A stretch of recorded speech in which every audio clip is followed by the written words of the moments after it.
Welcome back to another episode in the tiny garage. I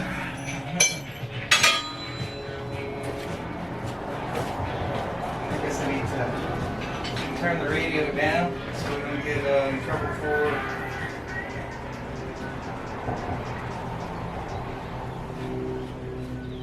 copyrighted materials.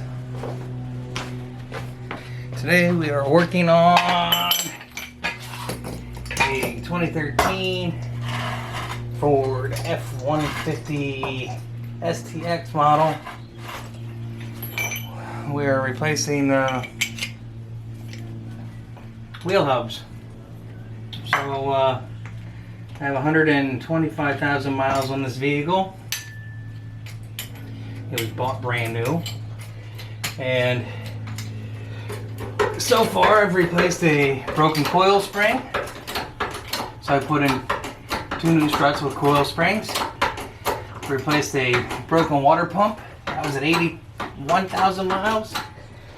I replaced a PCM, I think it was a PCM check valve that was tripping a evap module.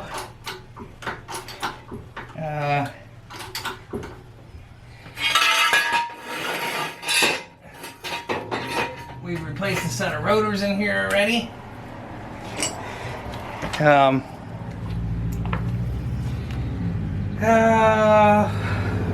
Rear axle seals and bearings.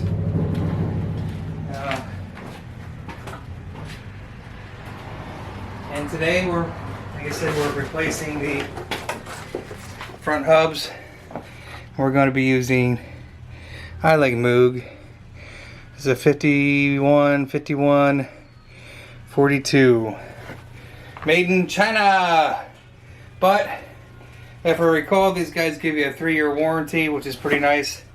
Unlimited mileage for non-commercial vehicles. So you pay a little more. I bought them from rockauto.com. I give rockauto.com a big plug because I think I only paid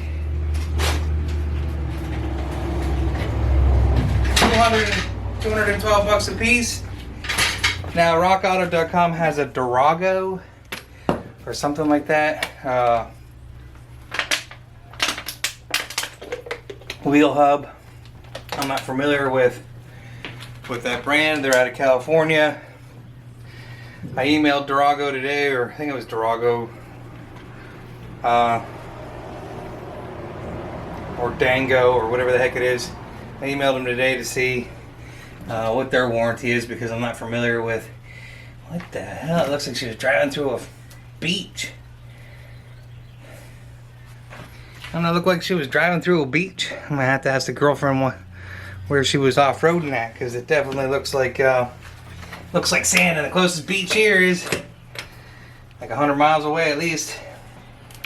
So the other thing I might recommend is, you know, while you're ordering your wheel hubs, purchase your studs right away, or your lug nuts. I've taken this in for inspection a few times, and I know from pulling the wheel last week that some of these lugs are screwed up. So I think they're $2 and some cents a piece on Rock Auto. We're using a 21 millimeter socket to pull the lugs, and the important part here is to make sure that you have your socket over the entire lug nut, because if you don't, you get it on the end here a little bit, you mess up this chrome cap, and that's the whole reason I ended up buying. If you can look here, I don't know if it zooms in it. You can't really see it either, I guess, but if you look here, you can kind of see that this doesn't fit all the way onto the lug, because when I took it in for inspection, I'm guessing that he kind of twisted it up a little bit. So then you end up fighting with it. And then you gotta take it over to the vise and freaking play with it, and that's where it all starts.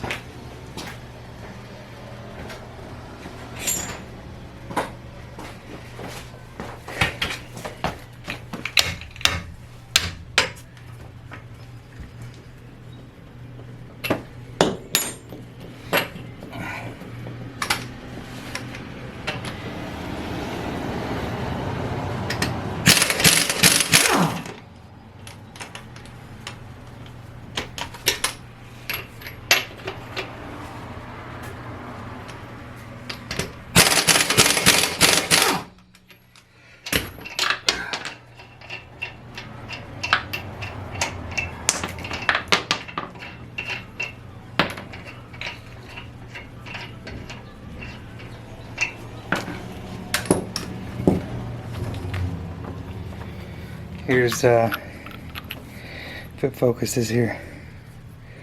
Focus. See, this one's got it's kind of tore up. So just buy some new lug nuts out of the gate. Now the unfortunate part is my girlfriend took off with her son to go fishing. So before I can test drive this, and if you look at the tire, you can kind of see I don't have a tire gauge, but I do have it's something to give you a visual idea, and maybe not, but it's definitely thinner on the inside. This side tire has sounded like we've had a bad like a flat. Yeah, it almost sounds like a flat. I'm not sure why that occurs, and I should rotate these, but there could be some other components that are bad in here. But I'm pretty sure that this wheel bearing's been bad for probably the last 30,000 miles at least. And unfortunately that tire was a sacrificial piece to that. We're in here, inspect some other things. So the way I do this is, again, it was 21 millimeter on the outside. I think it was a 3/4. It wasn't 3/4. It was like what the hell? This guy. Whew. Tired. What's this one? That's way too big.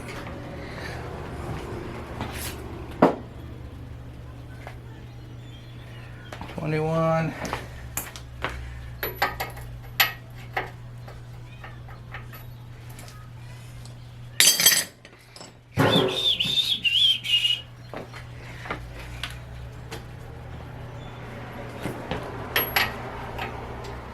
Yeah, 21 on the inside too.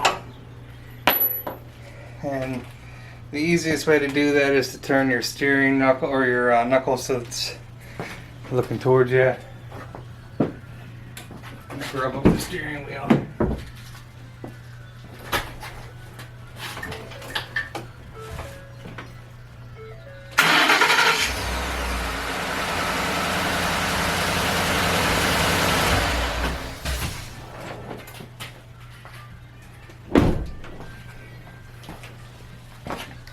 You'll do that a few times. Now if I can keep myself together here and composed.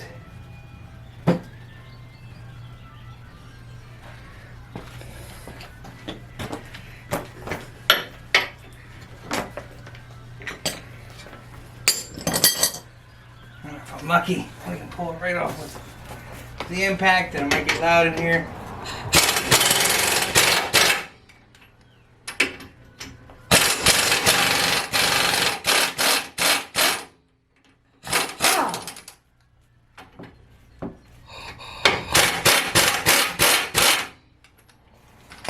Pull it all the way out until you're ready to go ahead and hang on to it.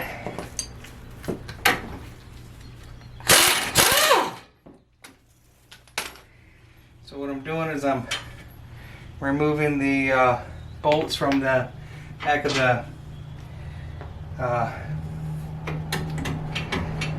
brake.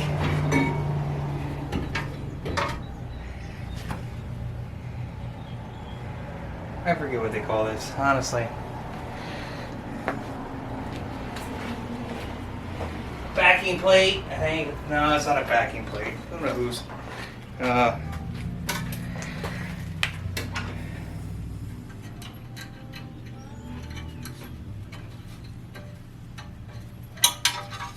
Piece of wire to hang it.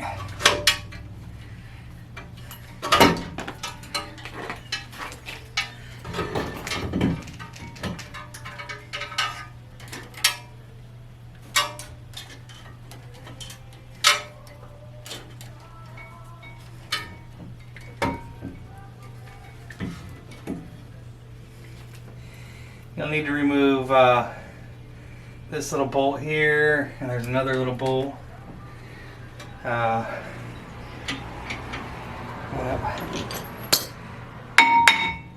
Hopefully it doesn't take too much.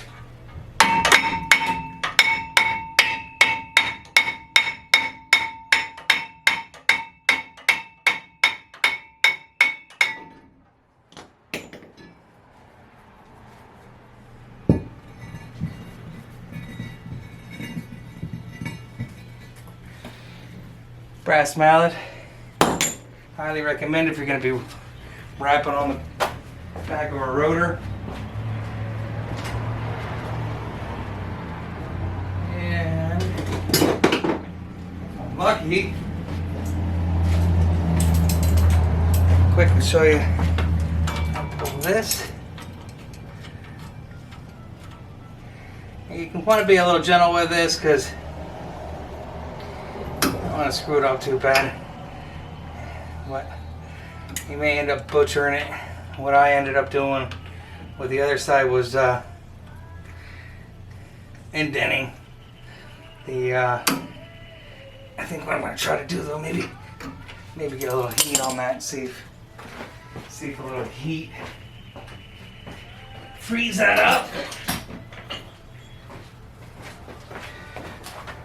There is a small nut, 10mm nut if I recall correctly, on the back side of that. And all this is like this is just a little grease cap. I'm hoping though that like I can pull this without having to dent the, I have to dent the sides.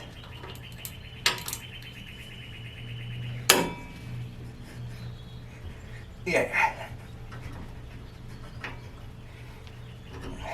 Absolutely not coming out. I'm sure that someone out there has a great trick for that.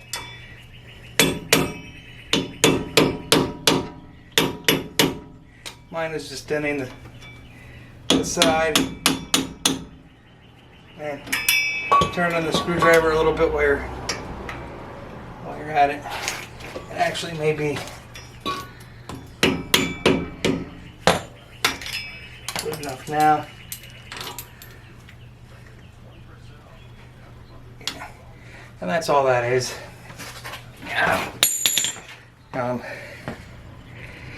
You know, grease cap or whatever you want to call it. And what I'll end up doing is I put a small piece of or a small amount of sealant around that anyways.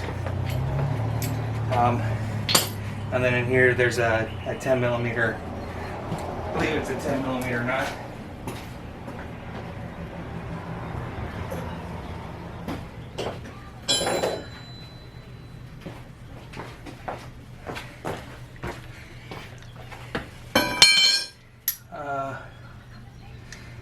I lied, it was 13mm.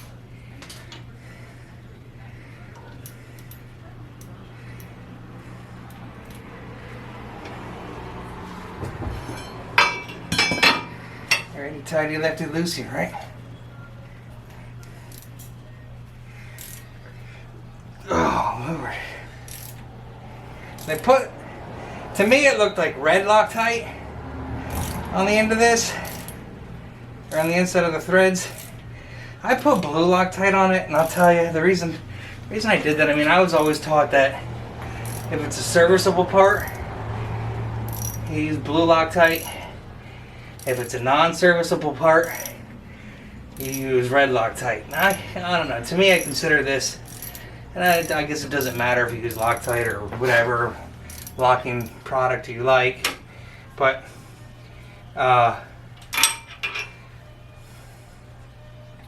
I like using blue Loctite in serviceable items. So that's that. Now, you can get away with removing this without removing the locking plate. It's entirely up to you what you want to do. I'm going to do it without the locking, or without removing the locking plate. And the reason I'm going to say that is because I got this screw screwed up with this, or this bolt screwed up with this bolt here, I think, and managed to break it on the other side. So lesson learned for the rest of you out there. If you can get away with it, if you have to pull it apart, don't mix your bolts up.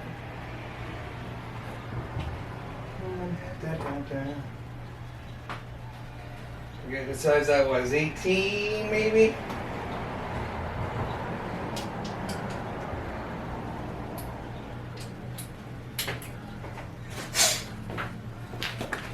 These are 18 if I recall here. Yeah, 18 millimeter. I have a starred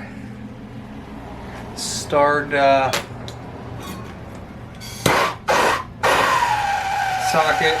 You can get away with a, like a 6-point socket or whatever it is. You're probably better off. Now, it didn't require a whole lot of heat. It's just enough to go ahead and break the Loctite free that's already on there from the factory.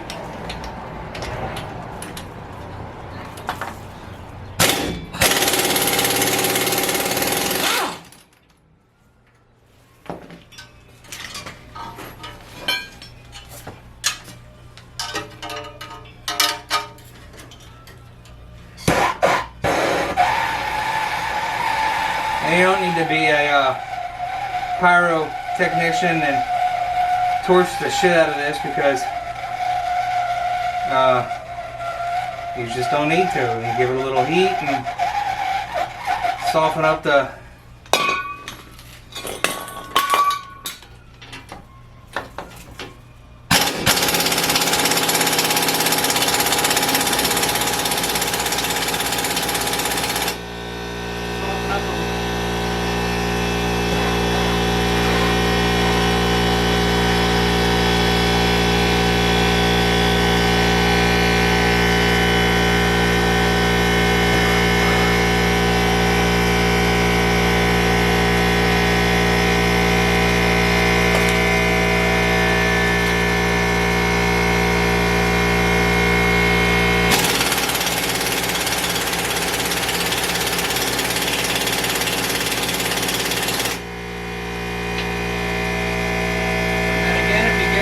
stubborn guy.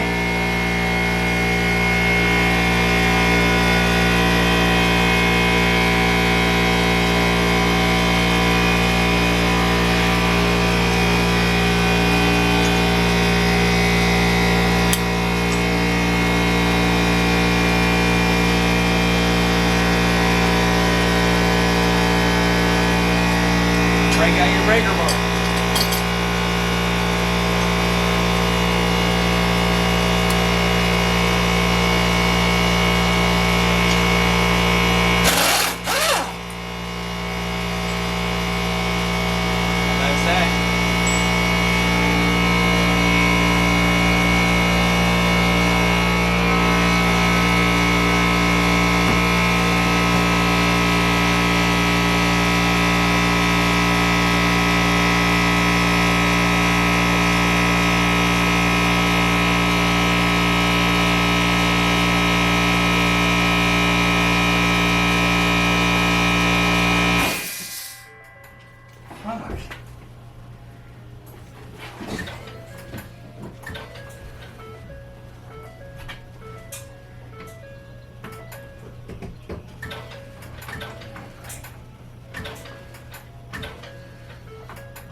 Well, this ought to be interesting.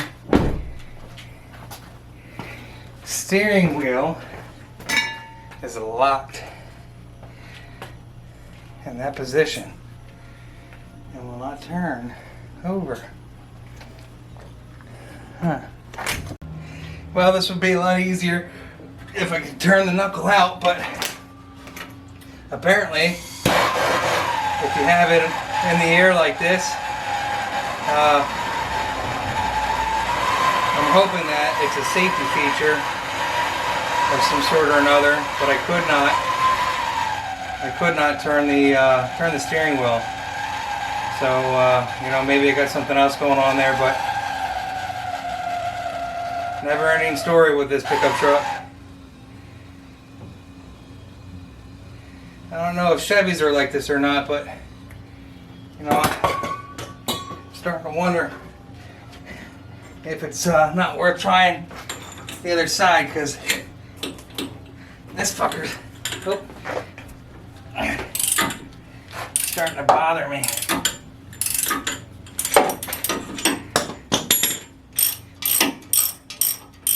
These are a little easier, though, it seems to work on than the Explorer is, though. The Explorer is kind of a pain in the butt to get into all around. But I got 230,000 miles on the Explorer. Not nearly as much on... Yeah, I'm never going to get that without getting that turned. Oh my god. That sucks. I don't even know how to break that up. Let's see if putting it back together and putting it on the ground. I was going to turn the wheel. I don't know what the hell that's all about, but that's pretty screwed up.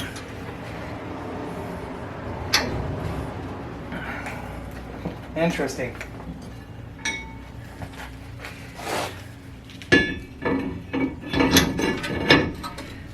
You would think you would just be able to turn the ignition and turn the steering wheel, but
also, I highly recommend gloves and any other safety equipment.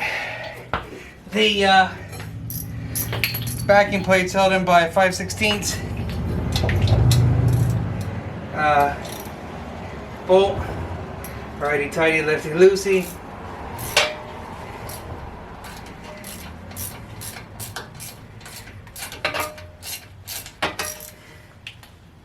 Actually, you know what? You don't have to remove that. It'll slide under that. And it's probably a good thing anyways, because like I said, if you get these mixed up for whatever reason, this, however, is a 5/16 bolt. Sorry, yeah, 5/16 bolt. My knees hurt. Oh boy. If there's any companies out there that want to donate a knee pad to me, I got some knee pads somewhere here, but I don't know about you other ladies or gents out there, but I really hate wearing knee pads. They like chafe the back of my legs. They make me pretty miserable. And these other, there's a little slip joint right here, if I recall. Just pulls out. And then these, the Moogs give you, I mean, you can cut these, but the Moogs give you new little fasteners right there and there, and then there's a plug up here on the top of the fender well. You can kind of, I pulled mine out. I pulled it out. It's just easier to pull it out. And the way that this works is The red tab goes up. I don't know if you can see that. Let me see if we can find some light for you. Hang on. Find some light. How's that for at least some better light, I guess. So, yeah. Screwdriver, focus. Woo! Yeah, not focusing.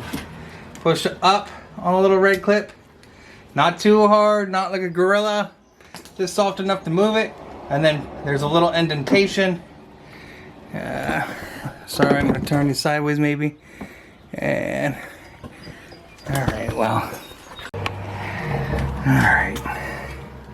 Just so you can kind of see how this clip works, because I can see, you know, I'm a gorilla sometimes, so come on, focus. Right there. This clip has a little tab on it. It pushes up, and then there's a little indentation on it you push in on, and that'll disconnect your speed sensor. They call it an ABS cord. I call it a speed sensor.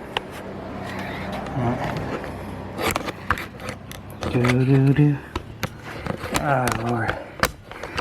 Hopefully the music's not loud enough in the background that it gets picked up when I get, you know, kicked off of get the video suspended from YouTube for copyright infringements. So yeah, you might have to beat it just a little bit. And again, this one too is probably easier if you straighten the wheel out.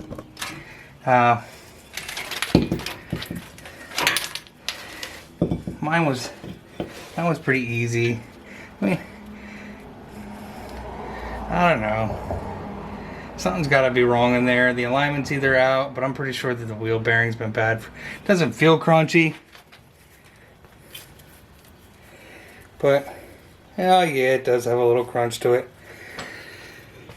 That's the inside of your wheel bearings. There's some small pen bearings in there, and then I guess it's a tone ring of some sort or another.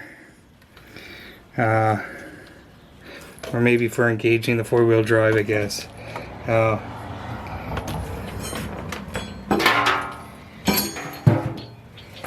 I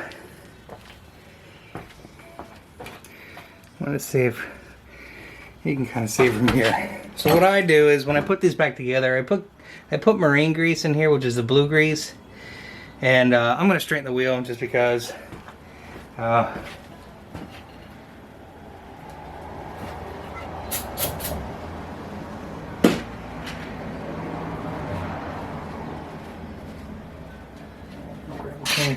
Grab a clean rag. Turn the steering wheel.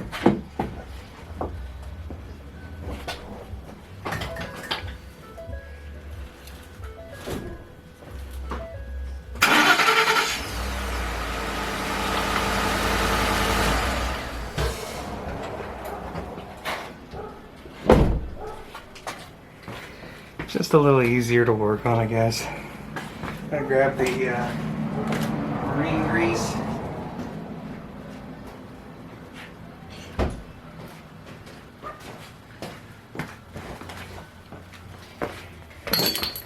I just pump it inside. Again, I only do this because, you know, there was probably, I mean, there's definitely grease in here to begin with. Whether it's marine grease, I don't know. I prefer to use marine grease just because it repels water, number one. Number two, I have a boat. You know, if you throw money into those things, and it's just easier than swapping out between the different greases.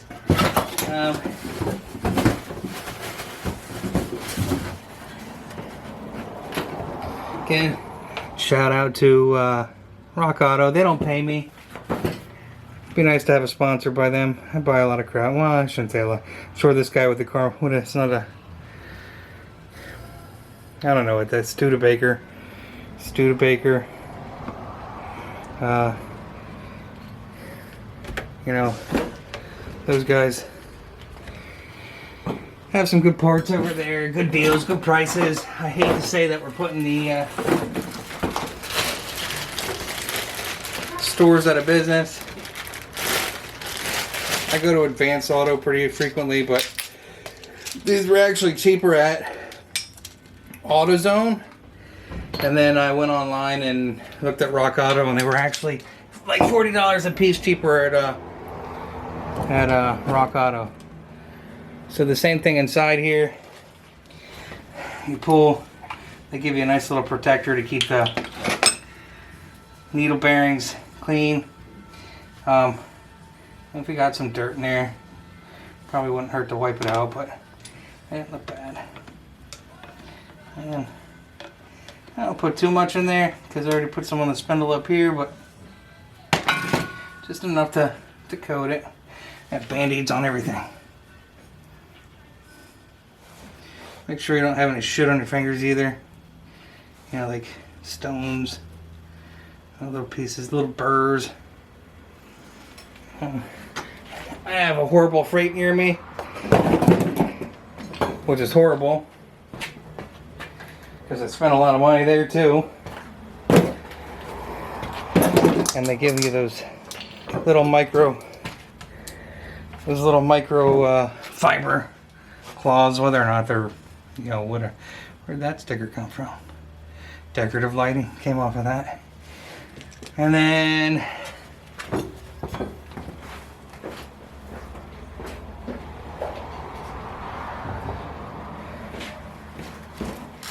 two of my other favorite products now you could use. This is Permatex.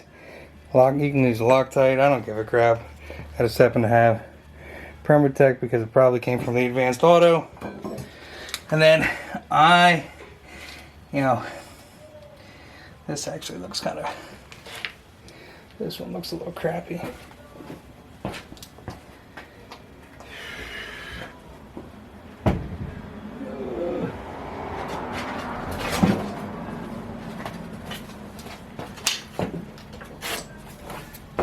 I'm going to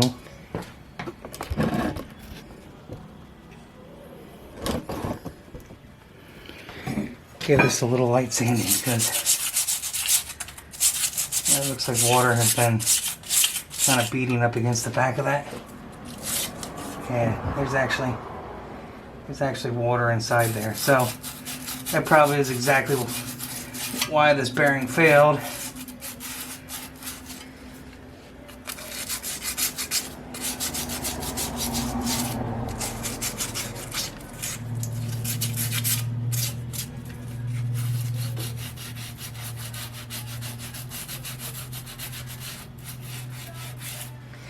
Someone else can say, "Hey, man, don't put the sealant on there. Why would you do that?" Well, you know, the reason I put the sealant on there is because I don't want water in there. And if the tolerances were correct, I wouldn't have to put sealant on there. Now, I don't have to get all crazy with the sealant, you know, because you're going to want to service it at some point or another. But anything to, you know, prolong something, you know, that's just my 2 cents. You can do whatever you want to do. This is what I do. You do what you do. I try to go ahead and make it last as long as I can. Again, you know, you don't need to. I mean, to me, it looks like the water's coming in at the bottom there, more so than anywhere else. But, you know, this is just this is gasket sealer I use for the rear end, and you know, give it a liberal schmooze. I don't have to go all the way around it, you know. I do just make it look pretty, and it's a nice Saturday afternoon, so I should say Saturday morning. So, you know, the rest of this here is Smear this around a little bit. Try not to cross-contaminate your sealant.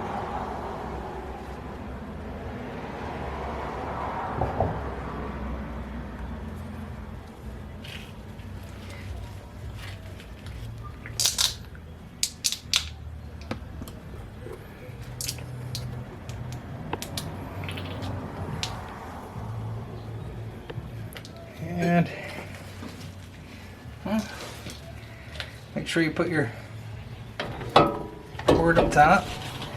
And want to be careful about this because the little plastic, it's a plastic gear in there of some sort or another for monitoring that.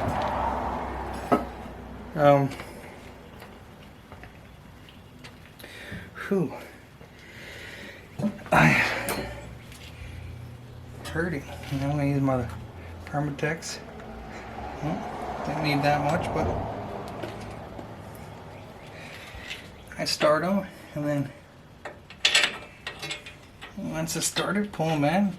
I turn this to make sure that I'm in the plastic retaining gear that's in there. I mean, it really is just a plastic retaining gear.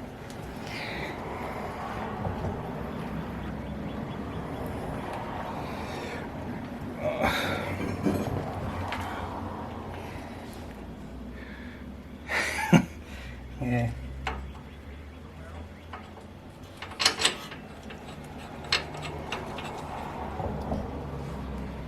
Man, what is that guy doing down there? Filling something, man. Dumping soil?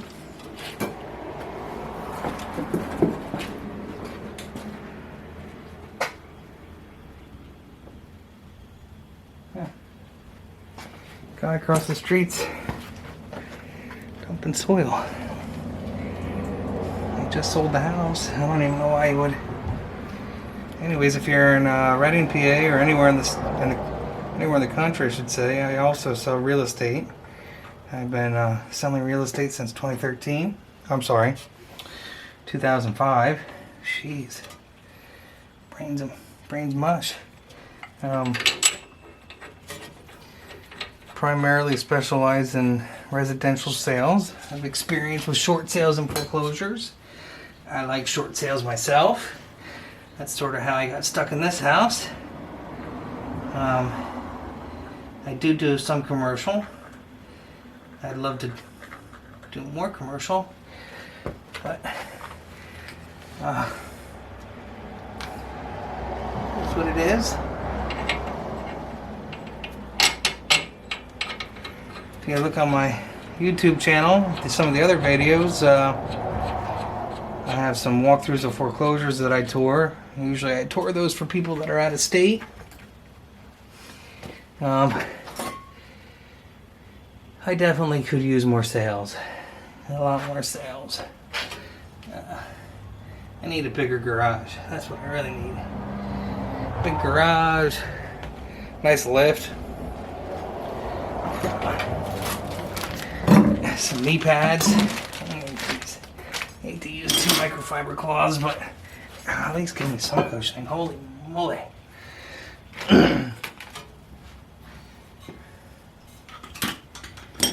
And somewhere, there it is. I'm missing one other bolt here.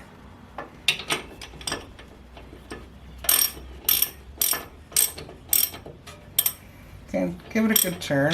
Make sure that it's in that plastic gear. Should lock pretty easily. I'm gonna pull it in. Should have been enough time for the sealant to tack up a little bit. That's what you're supposed to do. I think you're supposed to wait 10 minutes or something, but I don't have time today. Unfortunately, I gotta get into the shower. Go show houses.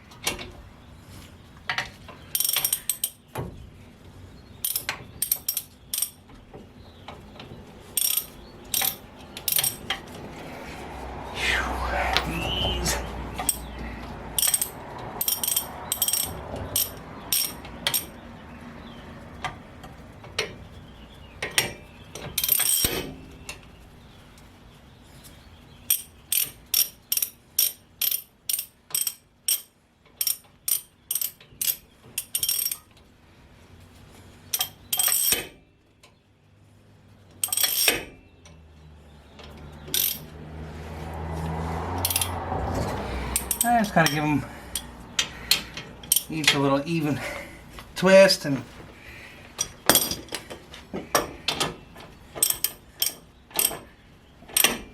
get them close.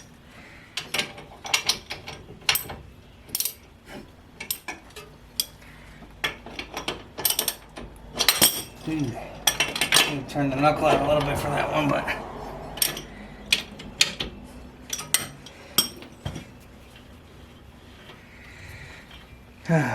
and then, you know, don't forget your 13 millimeter nut on the outside there. I put a little Permatex on the inside there. And I'm not sponsored by anybody. I'm just a regular schmo who didn't really feel like paying a garage to do the work because it's something that can be done in like what? An hour at most. Now the only bad thing with getting older is all the unusual pains you feel everywhere that everybody else is saying are normal.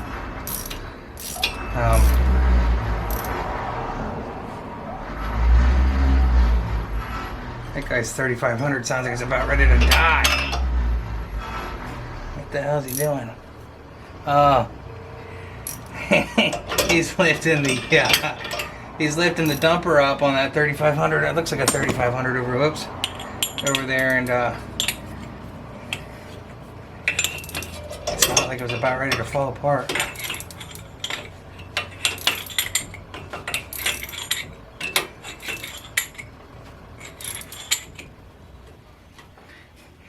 I don't know what the torque specs are on this, but I wouldn't go too crazy because actually, you know what? I probably wouldn't go crazy at all.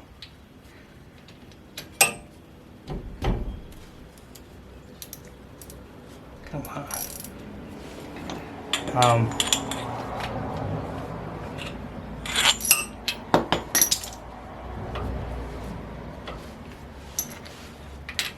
Maybe that's why they red locked like that.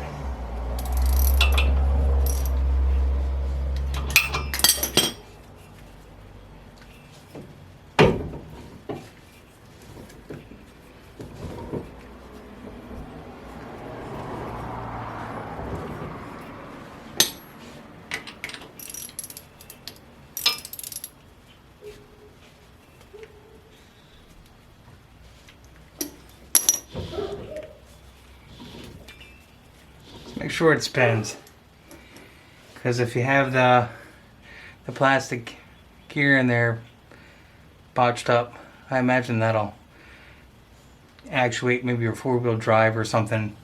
So many sensors on these newer vehicles that it's mind-boggling. I mean, you basically need a computer degree in order to go ahead and work on these nowadays.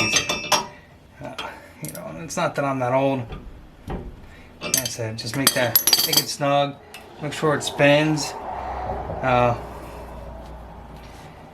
then go back through and tighten up your other nuts. I'm going to turn the wheel. I'm going to use the breaker bar to make sure those are tight. And I'm going to put everything back on the way I took it off. So hopefully, yeah, don't forget to put your clip back on for your ABS or your wheel speed sensor. I think it's a wheel speed sensor. If you botch these up enough, I'm sure you can go over to your local parts store. Again, you know, someone else can give me hell about it, but I put sealant on it. I just don't need, you know, it's like putting a rubber on, you know, with a chick who it's a bad reference maybe, I don't know. You just want to make sure that you're protected all around. And you don't need to monkey it on there, but you know, put it on there, smash it out a little bit, and This one actually might be shot, but hopefully it'll hold in there once the sealant locks up in there. Probably something else you should buy when you're shopping on Rock Auto or wherever you get your parts from. Pulling the tire is not bad for me. If I start hearing it rattle around in there, if you give it a good smash on the top, though, it kind of smashes it back out the other way. So grease fitting or grease cap, I guess, once and done use, but put it on your shopping list. Call it a day. Hopefully you enjoy your Saturday. Try to edit this out, edit some of the swear words out. Have a great day.